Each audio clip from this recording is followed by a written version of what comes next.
right, just added a few more sticks to my fire. I've got more wood. I'm gonna go grab a little more firewood and get it close so that I can access it while I'm in my bed.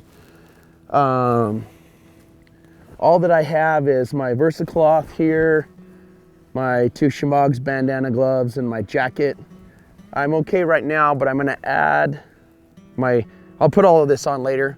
So the jacket's gonna go over the top of me, the VersaCloth will go around my legs, and then I will wrap up inside of this poncho liner tonight. And that's how I'll spend the night, fairly simple. Another thing I'd like to show you real quick though is you can use this to keep your face warm. So what I like to do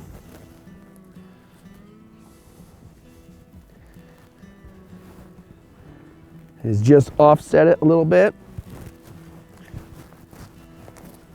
like this, okay? And then I can wrap it all the way around, if I can do this right.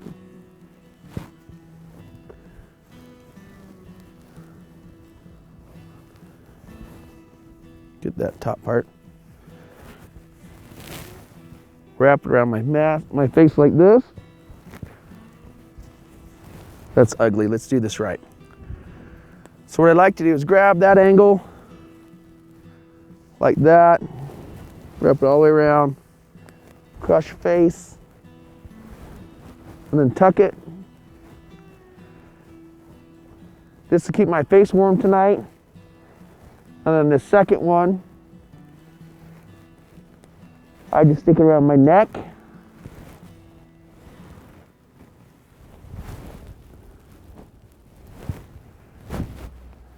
Then I'll put my poncho over the top of that and wrap this around my legs. Get inside of my poncho liner, keep that fire running, and we're good. Then tomorrow I'll be able to show you the other uses you can use your shemagh for and all that.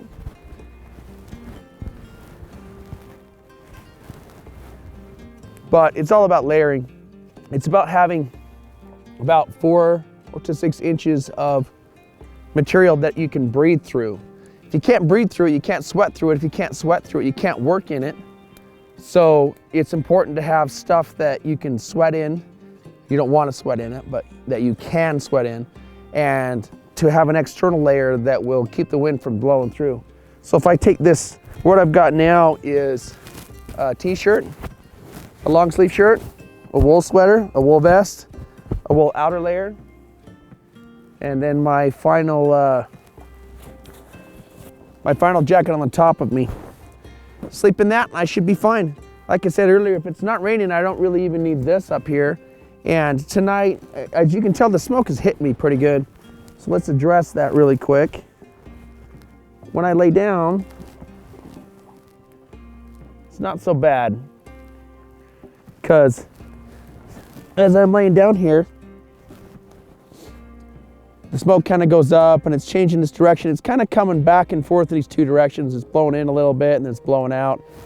Ideally, you want it to blow sideways, like it kind of is right now. The problem is when you get in an area where the smoke isn't consistent, you got to just deal with what you've got.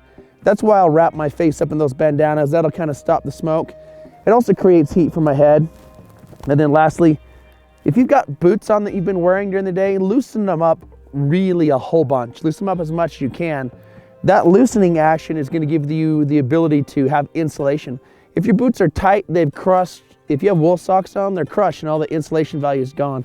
Also, if you've been wearing it all day, I don't care what you've been doing, you're going to have a little bit of sweat in it. So right before you go to sleep, take your boots off, kind of cook your wool socks and feet over the fire. Not only will the smoke kill any bacteria that you've got in your socks, but it will also dry your feet out, and then put your boots on loosely. And as you can see, I'm in a fairly comfortable position. This is almost nice enough I can go to sleep right now, get a few hours, wake up, grab a nest, and start it back up. Okay, I'm gonna go to sleep.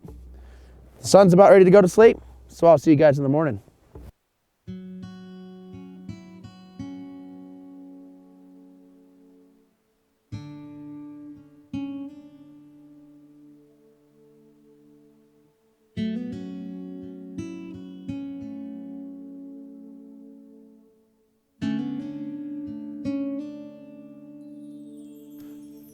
Okay, it's the morning after.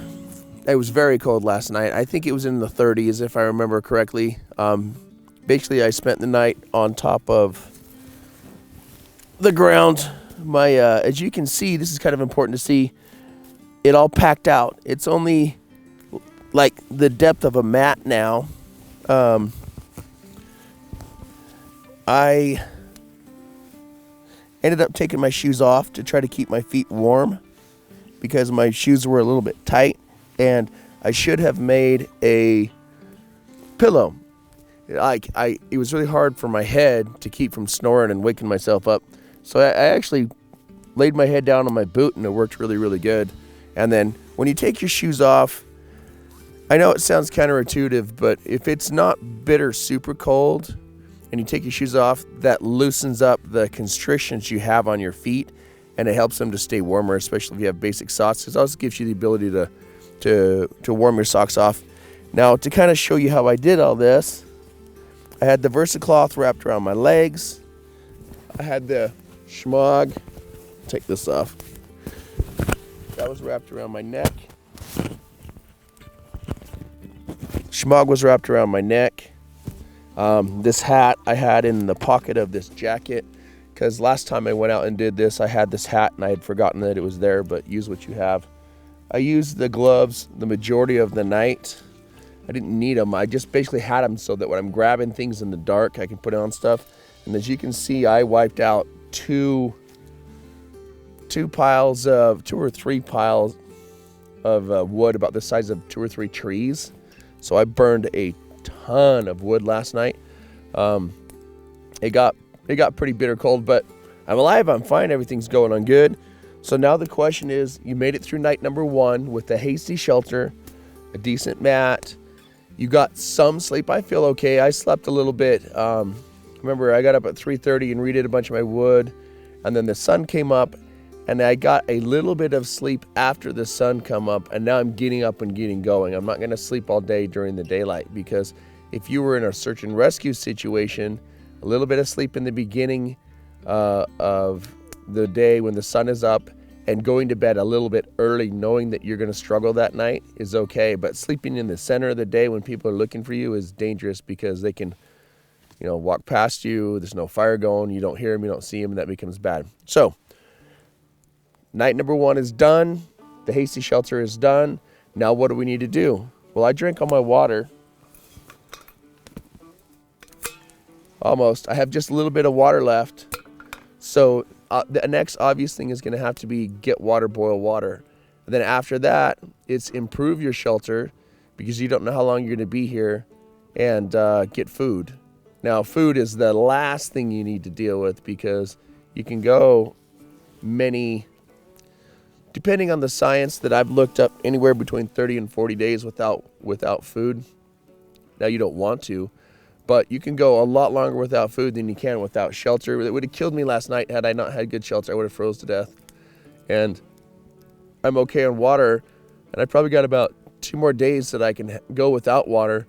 But again, that's going to kill me way before food is going to kill me. So it's time to get up, time to boil water, time to make traps, and then I'm going to show you some extra stuff, like techniques you can use to pack your equipment, because maybe you are in an area where there's just no rabbits, there's no fish, there's no water. You spent that first night, and now it's time to move to an area where you can either be rescued or catch game or drink water, and it's important to know how to move that stuff. So let's do that.